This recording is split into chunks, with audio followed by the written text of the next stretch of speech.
Although egg curries are quite popular in India because of the large number of vegetarians and the low cost, this is the type of curry you practically never see in a high-quality Indian restaurant or in the West. I was told that this dish became popularized at truck stops across India, where it would be served with chapati and slices of tomato, cucumber, and onion, so that it could be folded up into a sort of sloppy sandwich. This is probably the reason why you won't find it on the menu of high-class Indian restaurants, but it is a common home-style dish. 120 grams of Italian passata here. I've got a couple of tomatoes in it.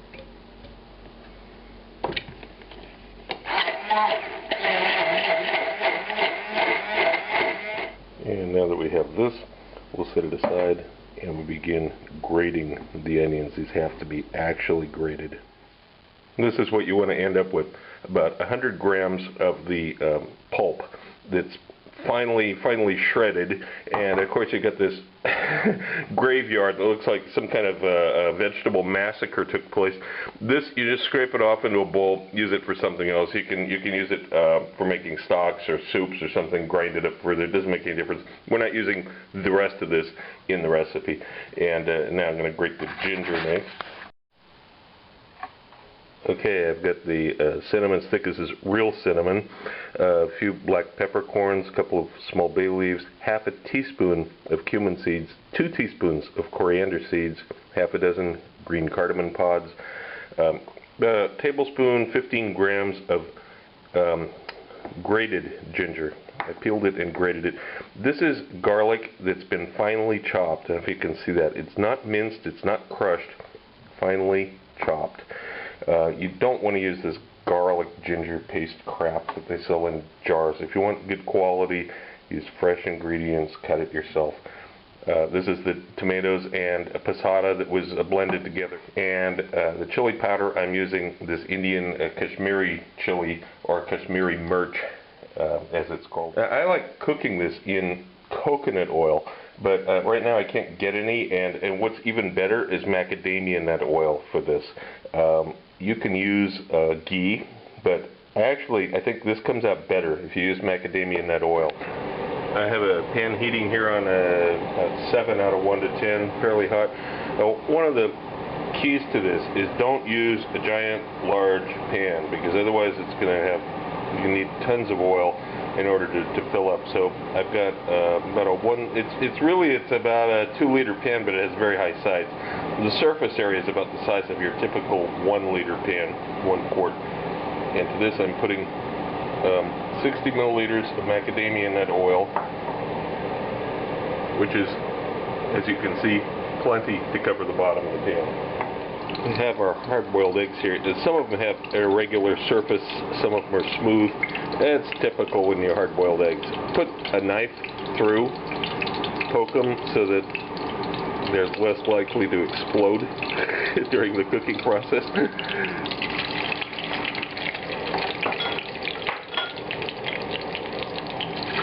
And we want to get really nice color on these.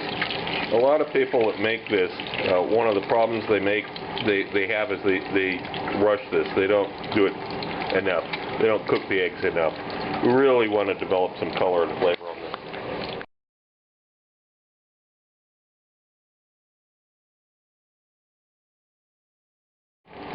That's what it looks like after about 4 minutes.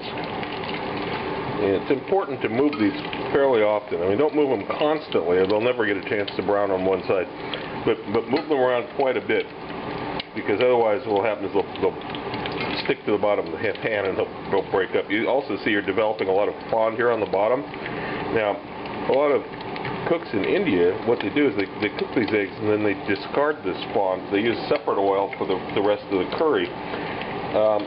You know, the European way is that fond is where the flavor is, and this is the way that I'm going to go with this. I realize it's not traditional. Also, macadamia nut oil is not cheap, and I'm not about to waste it by throwing this out and starting all over again.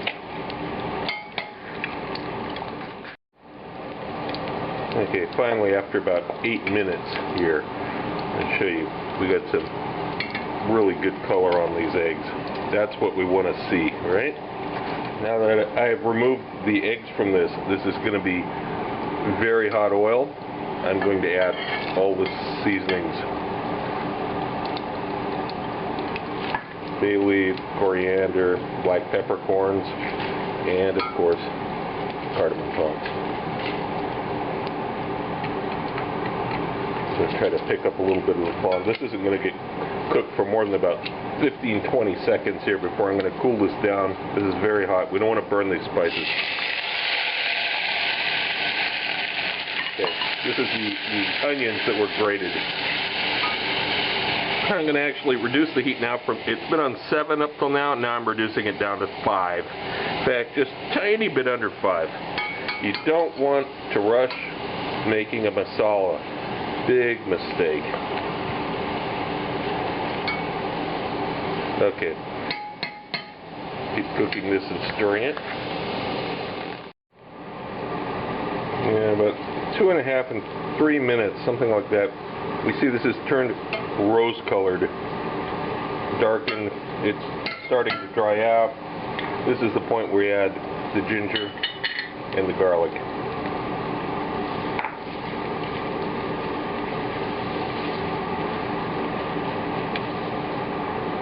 Same heat, just below 5. After about 3 more minutes, now I'm going to add that passata and pureed tomato.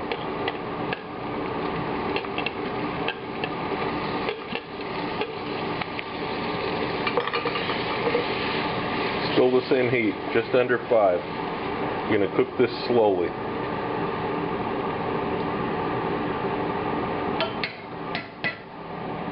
As it comes to a simmer, you can add about 1/4 of a teaspoon of salt, somewhere around there. You might need to taste it, but don't forget it's gonna be slightly different volume by the time you're finished. So you might need to adjust the salt again towards the end. But the salt now will help the tomatoes break down. It'll help make the masala. After about 5 more minutes, it starts to thicken up. Now I'm going to add the Kashmiri mirch, chili powder. The amount that you add, of course, will determine how hot it is. 1, 2, or 3 teaspoons, depending on how much you love hot food or hate hot food. If you really hate hot food, then only use, a pinch. If you want it super, super mild. But about 1.5, 2 teaspoons is fairly normal, medium.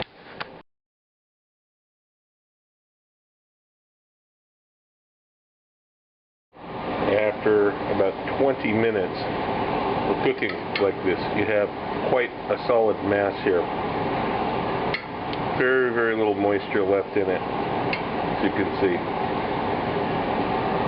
Now I'm going to add 200 milliliters of water, about 7 ounces. Stir this up, and then it's going to go into, it's going to get blended and then pass through a sieve back to the pan.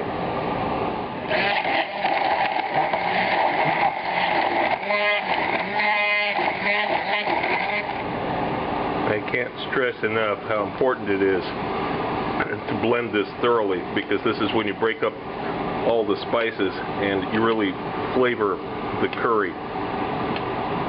If you don't do a good job of blending here in this method, the curry won't have very much flavor. It'll just be hot tomato sauce basically. So you have to really put some effort into it. Spend a minute, minute and a half really blending it well, and then pass it through a sieve.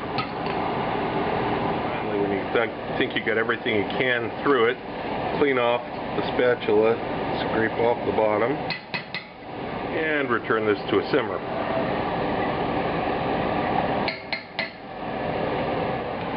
By now, these eggs should have completely cooled off, so we're going to cut them in half and add them to the simmering curry. And now you can add fresh cilantro or methi, which is dried fenugreek leaves. I prefer the fenugreek approach, but to each their own. Okay, we've got it at a slow simmer. I've got the heat down to about 3. I'm going to cover this and let it cook like this for about 10 more minutes.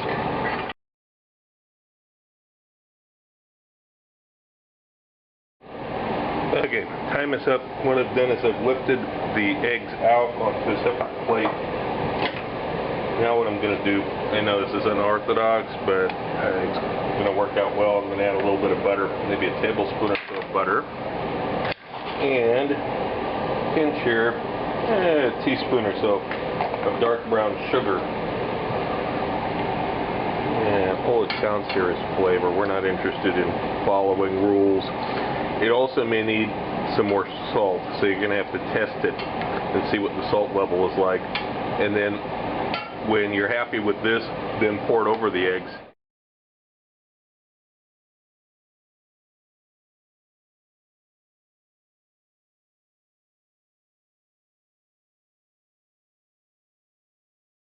The second volume of my cookbook is now available through Amazon and other booksellers. It covers the YouTube recipes from the last 8 months with more in-depth information.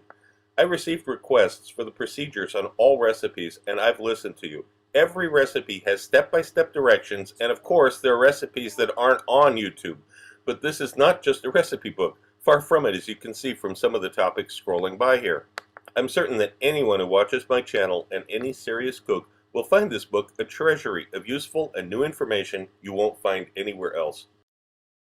If you want to know more about my adventures as a chef around the world and have some great laughs along the way, be sure to check out the video tour of my book, 40 Years in One Night. It's up on YouTube right now. Click the link. Also look for my cocktail book, Cocktails of the South Pacific and Beyond, Advanced Mixology, available through Amazon online.